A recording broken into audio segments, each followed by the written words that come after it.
जय हिंद, जय भारत, जय श्री राम। आज हम ये बताएंगे कि मातृभाषा में और किसी भी विदेशी भाषा में, किसी भी दूसरे भाषा में, मातृभाषा के अलावा किसी भी दूसरे भाषा में शिक्षा दिया जाए तो बच्चों को उससे क्या लाभ होगा, और किसी जो मातृभाषा के अलावा दूसरे भाषा में दिया जाए शिक्षा तो उससे क्या हानि होगी। मातृभाषा में शिक्षा दिया जाए तो उससे क्या लाभ होगा, ये हम इसका फ़र्क बताएंगे। दोबारा हम बता दें, मातृभाषा में शिक्षा दिया जाए किसी भी विषय का तो बच्चों को उससे क्या लाभ होगा, और जो मातृभाषा के अलावा दूसरे भाषा में शिक्षा दिया जाए तो उससे क्या हानि होगी, इस विषय पर हम प्रकाश डालेंगे। आज सबको समझाएंगे कि अंतर ये है।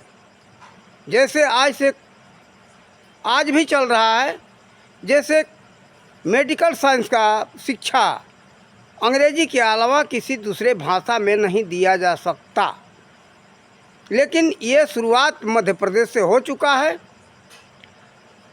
और इसमें अंतर ये है कि अंग्रेजी में सभी शब्दों का अर्थ बच्चों को समझ में नहीं आ रहा है। जैसे मान लो हमारा मातृभाषा है भोजपुरी, भोजपुरी का पूरा अर्थ हम सभी शब्दों का अर्थ अच्छे ढंग से समझ लेंगे, लेकिन वही हिंदी में हमको पूरा समझ में नहीं आता।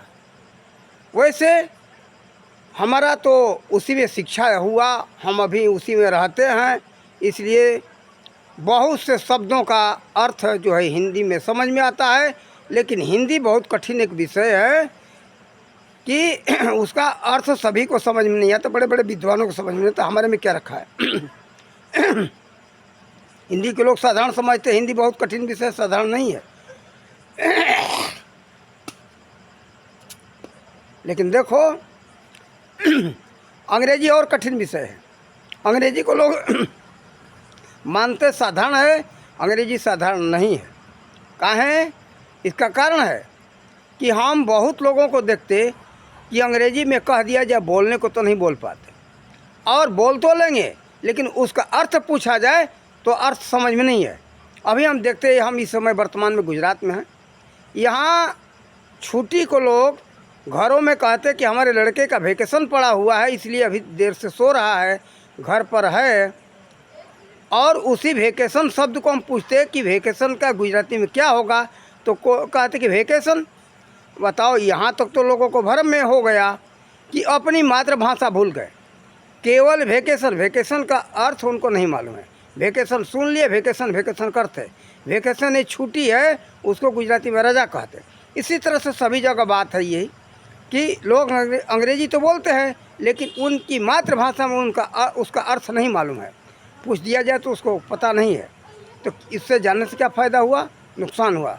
वेकेशन का मतलब पूछा, वेकेशन का मतलब क्या है, तो वेकेशन वेकेशन वेकेशन का मतलब नहीं उनको समझ में। वेकेशन पड़ा है लेकिन उसका वास्तविकता पता नहीं है, उसको कहेंगे रजा।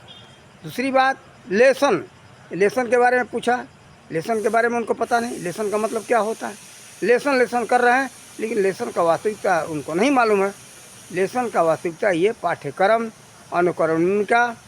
अनुकरणिका और विषय, ये सब होता है।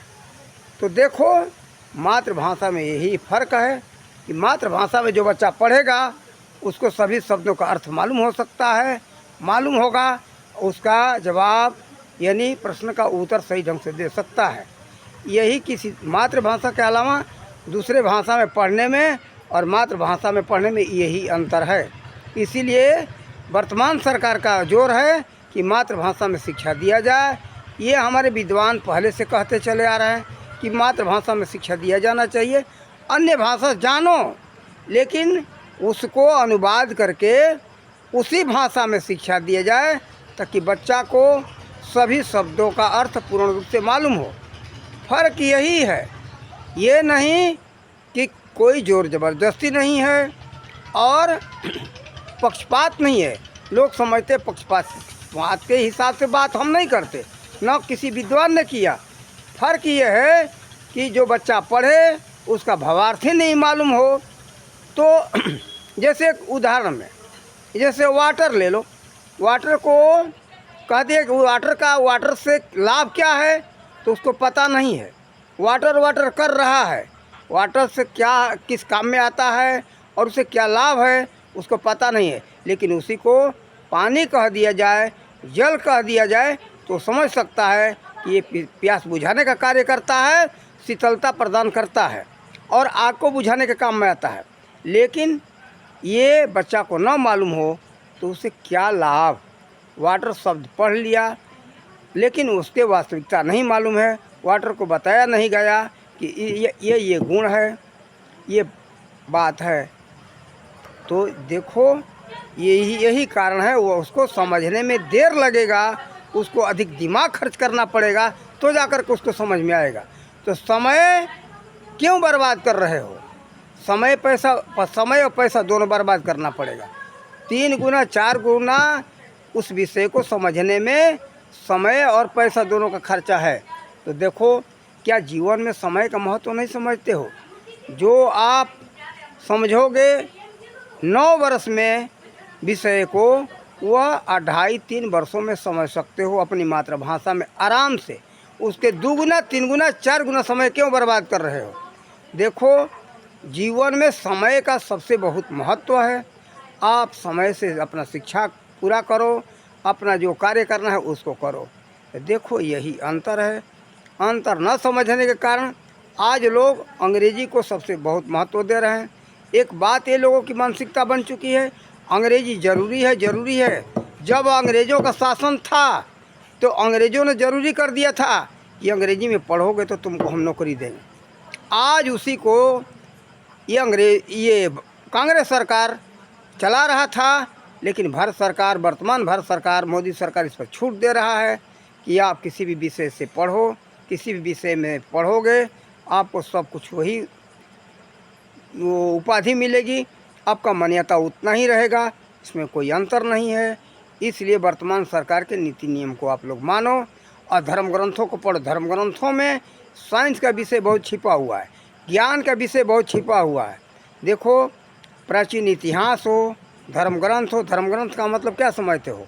उसमें साइंस भी है, इतिहास भी है, सब कुछ भरा हुआ है। धर्म ग्रंथों को कोई साधारण मत समझो, इसलिए आप लोग उसको कायदे से समझो, पढ़ो। गीता हो, रामायण हो, वेद हो, उपनिषद हो, कोई भी भारत का धर्म ग्रंथ हो, चाहे विदेश का कोई धर्म ग्रंथ हो, किसी धर्म ग्रंथ का हम बहिष्कार नहीं करते। उसमें ज्ञान की बातें भरी पड़ी है।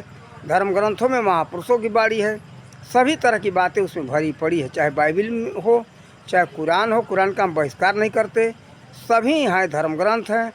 अब उसमें मिलावट जो किया गया है वो गलत है। हमारे जो है हिंदू समाज के धर्म ग्रंथों में, इतिहासों में मिलावट कर दिया गया है, जो कि हमारे लोग भटक रहे हैं, उससे विमुख हो रहे हैं। उल्टा उनको समझ में आ रहा है। उल्टा समझ में आने का कारण है कुछ तो ना समझी, और दूसरी बात उसमें उल्टा घुसेड़ा गया है ताकि आपको दिमाग को पलटे कि हमको गलत बताया गया है। इसलिए हम ये कहेंगे कि भारत के धर्म ग्रंथों में और इतिहासों में मिलावट किया गया है, तो विद्वान उसको निकाल करके शुद्ध करें और शुद्ध करके हमारे समाज में दें, हमारे बच्चों को दें, ताकि हमारे बच्चे उचित मार्ग पर जा सकें। और हम सभी राज्यों में, भारत के सभी राज्यों में कहेंगे कि ये अधिक से अधिक अनुवाद करके उनको उसी मातृभाषा में उनको शिक्षा दिया जाए, ताकि बच्चों को अच्छे ढंग से समझ में आए, वो विद्वान बन सके। विद्वान तभी व्यक्ति बन सकता है किसी विषय का जब उसको अच्छे ढंग से समझ में आ जाए। केवल क्लास यानी कक्षा पार करना कोई बड़ी बात नहीं है, उसको समझना बहुत ज़रूरी है। ये नहीं कि इतना कक्षा हम पढ़ लिए, अधिक से अधिक कक्षा का महत्व मत दो। अधिक से अधिक कक्षा का कोई महत्व नहीं है, हम समझते। महत्व उसको समझने की, समझ में आ जाए तो आप विद्वान हो, नहीं तो मूर्ख हो, ये बात है। तो इसलिए आप लोग यही कहेंगे कि अपनी मातृभाषा में शिक्षा के लिए मांग करो, और हम सरकार से कहेंगे, शिक्षा विभाग से कहेंगे कि सभी विषय को अनुवाद करके हर राज्य में उसकी मातृभाषा में सभी विषय को दिया जाए। कुछ भी विषय हो दिया जाए तो बच्चों को अच्छा ढंग से समझ में आएगा और बच्चे उस विषय के विशेषज्ञ बनेंगे। ये लाभ है हमारे बच्चे भी इस बात को समझें कि अंग्रेजी, हिंदी या कोई भी भाषा ज़रूरी नहीं है। ज़रूरी है आपको समझने की। आपको लाभ क्या होगा? आप कक्षा तो पार कर गए, ये कक्षा से मतलब मत रखो, समझने से मतलब रखो।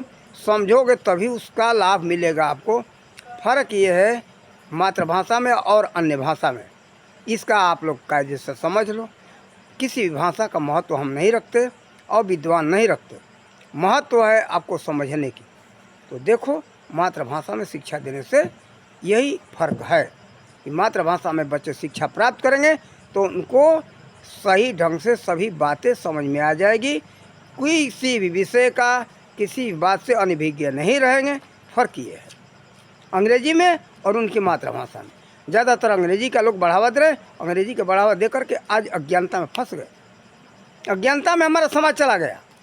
हम तो देखते कि शिक्षित लोग करते हैं, शिक्षा का कोई हम उस पर कोई प्रभाव ही नहीं देखते। देखो, काला अक्षर देखने से, पहचान लेने से कक्षा पार कर गए।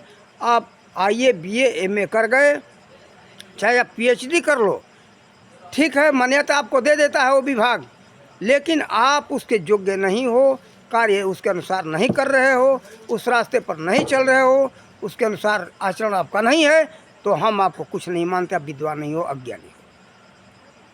डिग्रियाँ मिल जाए, प्रमाण पत्र मिल जाए तो घूसखोरी का ज़माना है।